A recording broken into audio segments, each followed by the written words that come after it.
अस्सलाम वालेकुम स्टूडेंट्स। अब हम फैक्टराइजेशन की एक्सरसाइज 4.1 करने लगे हैं। इसमें हम सबसे पहला हमारे पास फैक्टराइजेशन का जो स्टेप होता है ना, वो ये होता है कि सबसे पहले हम देखते हैं कि कुछ कॉमन निकल रहा है। कॉमन के बाद हम नेक्स्ट स्टेप पे देखते हैं कि हमारे पास कोई चीज़, कोई फार्मूला अप्लाई हो रहा है या नहीं अप्लाई हो रहा, तो वो हम उसके बाद देखते हैं। सबसे पहले हम इसमें देखेंगे कुछ चीज़ कॉमन निकली है, तो हमारे पास 2 कॉमन आ रहा है।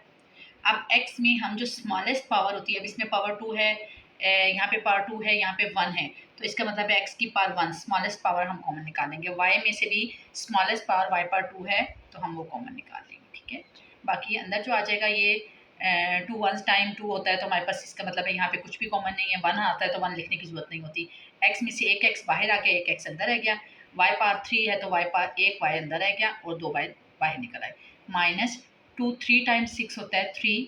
देन x हमारे पास एक अंदर है और एक बाहर है और एक अंदर आ गया, और y पार्ट 2 पूरी बाहर है, तो हमारे पास यहाँ लिखने की ज़रूरत नहीं। प्लस फिर 2 कॉमन आ गया, x भी कॉमन आ गया, y पार सिर्फ 1 बच गई क्योंकि 2 हमारे पास बाहर है। अब इसके बाद हम देखते हैं कि यहाँ पे कुछ भी कॉमन, कोई चीज़ ऐसी नहीं जो कॉमन भी हो, कोई फार्मूला ऐसा नहीं है जो पे अप्लाई होता हो। वो आपको फार्मूलाज भी मैं साथ साथ इंशाल्लाह बताती रहूँगी कि कौन से फार्मूलाज इसमें अप्लाई होते हैं फैक्टराइजेशन में, वो हम फार्मूलाज भी साथ नोट डाउन करेंगे। अब हमारे पास नेक्स्ट क्वेश्चन आ रहा है, वो हमारे पास नेक्स्ट क्वेश्चन है second part, 3n(x) minus 3x minus 3ny plus 3y। ये हमारे पास नेक्स्ट क्वेश्चन है। इसका सोल्यूशन हम कैसे करेंगे? अब हम देखेंगे हमारे पास अगेन सबसे पहला स्टेप है if there will be anything common over there, तो हमारे पास 3 जो है वो कॉमन है, अंदर हमारे पास आ जाता है। यहाँ पे बच गया nx minus x minus ny, कुछ भी इनमें से बाकी चीज़ें में से कॉमन नहीं है।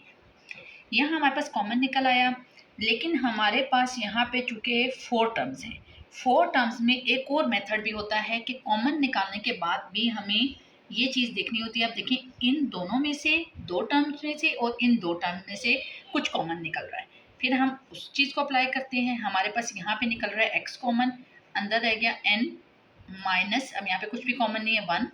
इन 2 टर्म में से भी हम देख लेते हैं कुछ कॉमन नहीं करे, तो माइनस साइन भी कॉमन आ रहा है, और y माइनस साइन को हमने इसलिए कॉमन लेके जहाँ पे जो नेगेटिव साइन आ रहा है वो यहाँ पे आएगा लाजमी, उसी से हमारे पास जो है वो आंसर सही आएगा। अच्छा, अब देखें, चूंकि हमारे पास माइनस कॉमन लिया है तो अंदर का साइन क्या होगा? चेंज। माइनस मौजूद हो ब्रैकेट के बाहर तब भी साइन अंदर का चेंज होता है।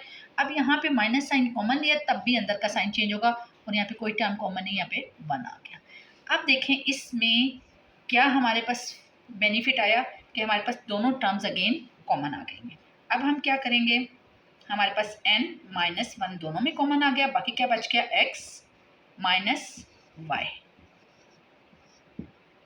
अब हम इसके बाद क्वेश्चन नंबर 3 स्टार्ट करते हैं जी। क्वेश्चन नंबर 3 में अब देखें, हम सबसे पहले वही कॉमन देखेंगे कि कॉमन कुछ कितना निकलता है कि नहीं।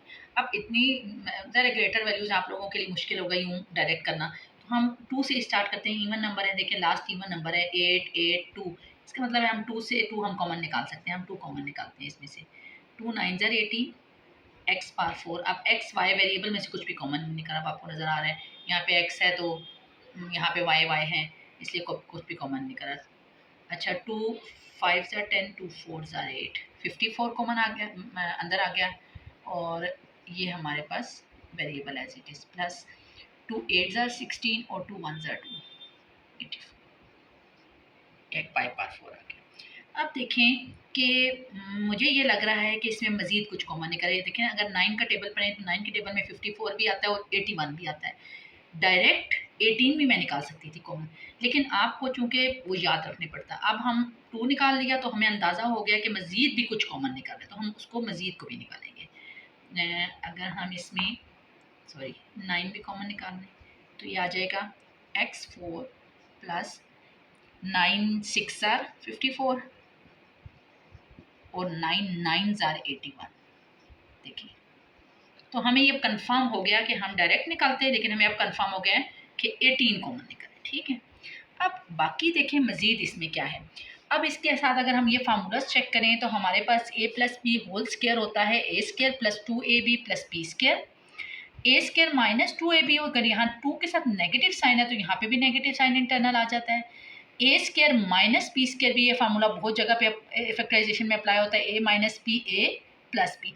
अभी तो फिलहाल हमारे पास तकरीबन यही 3 फार्मूलाज जो मैक्सिमम इस्तेमाल होते हैं, यूज़ होते हैं फैक्टराइजेशन में, वो ये 3 फार्मूलाज होते हैं। वो इसलिए मैंने पहले लिख के रख लिए हैं कि आप लोगों को जहाँ कहीं हमें लगे कि ये फार्मूला अप्लाई हो रहे हैं तो हम वहाँ पे अप्लाई करते हैं। अब देखें, हम पहले उसी फार्मूले को इन्हीं में से तीनों में से, क्योंकि थ्री टर्म्स है, 2 टर्म्स की तो बात हो नहीं रही है, 3 टर्म्स की बात है, तो हम इन्हीं फार्मूलाज में से देखते हैं कि कौन सा फार्मूला अप्लाई होता है। अगर हम इसे स्क्वायर बनाएं तो हमारे पास ये एक्स स्क्वायर का स्क्वायर बन जाएगा। फिर हमारे पास चूँकि बी पे स्क्वायर है लास्ट टर्म पे, तो हम इसमें से इस वाली टर्म का स्क्वायर बना लेते हैं। ये बन जाएगा 3y स्क्वायर का square.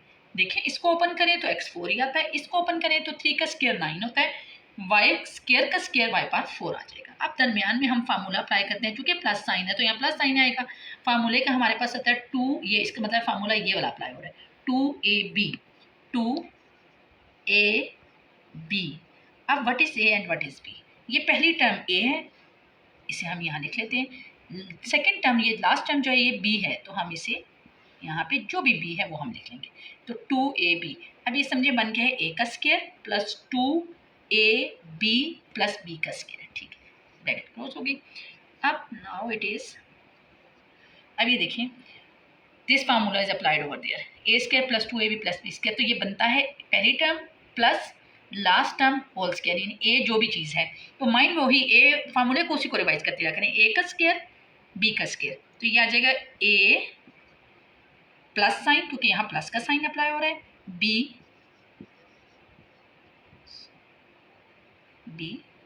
Square whole square.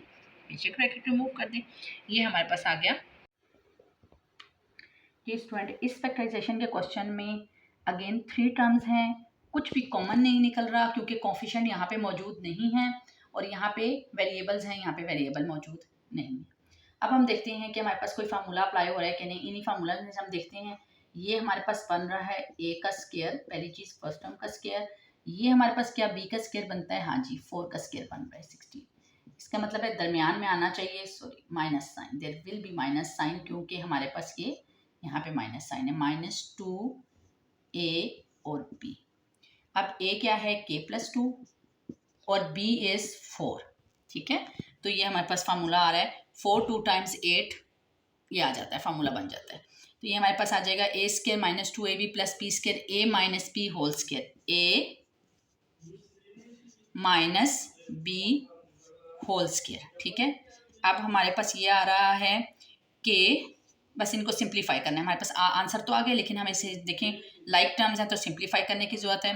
That is -2 whole square, -4 plus 2, इसको देखें अगर सॉल्व करें, different signs there will be subtraction. 4 - 2 2 आ गया, और ग्रेटर वैल्यू का साइन हम यूज़ करते हैं जो यहाँ पे लिखते हैं।